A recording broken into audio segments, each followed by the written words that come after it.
Assalamualaikum warahmatullahi wabarakatuh. Perkenalkan, nama saya Yasmin Kalisa dari Fakultas Ilmu Sosial dan Ilmu Politik, jurusan Ilmu Komunikasi, dengan NIM 2310863030 dari kelompok Bakti 31 Delpi. Baiklah, saya akan menjelaskan tentang maraknya pinjaman online ilegal.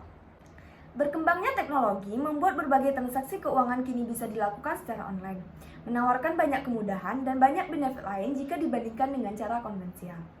Sehingga, masyarakat lebih tertarik dengan pinjaman online.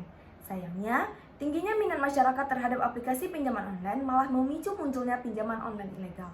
Sepanjang 2018 hingga 2022, OJK menutup 5.468 pinjaman online dan investasi ilegal di Indonesia. Padahal, masalah yang berkaitan dengan pinjaman online ilegal ini sudah menjadi masalah sejak lama. Tetapi, mengapa sih masyarakat tetap saja terperangkap? Berikut faktornya. Yang pertama, pinjaman online ilegal digemari masyarakat karena kemudahan pencairan dana yang diberikan, tanpa perlu mengajukan jaminan dan berbagai berkas. Peminjam hanya perlu menyiapkan dokumen pribadi seperti KTP, KK, dan lainnya. Alasan utama masyarakat menggunakan pinjaman online ilegal adalah untuk membayar hutang yang lain. Latar belakang ekonomi menengah ke bawah membuat mereka terpaksa menggunakan pinjaman online untuk memenuhi kebutuhan. Yang kedua, minimnya literasi keuangan di Indonesia.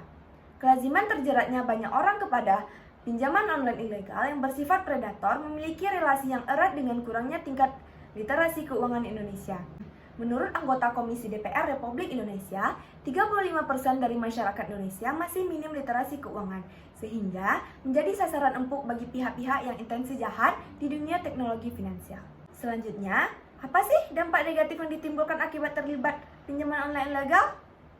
Dampak pertama adalah bisnis pinjaman online ilegal dapat dijadikan sebagai sarana untuk melakukan tindakan pidana, pencucian uang, atau pendanaan terorisme. Yang kedua, penyalahgunaan data informasi pengguna layanan atau konsumen. Dalam hal ini, masyarakat tidak menyadari bahwa perusahaan bisnis finansial juga mencatat berbagai data pribadi yang termuat dalam smartphone yang dimilikinya pada saat mendaftar. Yang ketiga, pada saat melakukan transaksi kredit, masyarakat sebagai peminjam sering tidak melihat secara detail isi dari ketentuan atau perjanjian kredit. Hal ini menyebabkan masyarakat terjerat dengan bunga yang sangat besar. Jadi, cara menghindarinya adalah yang pertama, cek izin perusahaan dari penyedia layanan kredit online dengan cara mencari tahu apakah pinjaman tersebut terdaftar di OJK. Yang kedua, pilih aplikasi resmi, yaitu aplikasi resmi bisa kita temui di Play Store atau App Store. Tapi, jika aplikasi tidak resmi, akan kita temui di situs-situs yang tidak jelas. Yang ketiga, jangan mudah tertarik dengan tawaran produk pinjaman, seperti menerima pesan yang menawarkan pinjaman. Kemudian meminta untuk mengklik tautan yang mereka tampilkan, karena kebanyakan pinjol ilegal menggunakan metode lewat pesan, sebab sasaran mereka adalah orang-orang yang belum mengerti dengan teknologi agar tidak mudah curiga. Yang keempat, cek bunga pinjaman sebelum memutuskan mengambil pinjaman online, apakah masih dalam batasan wajar dari segi cicilan, persentase yang ditetapkan.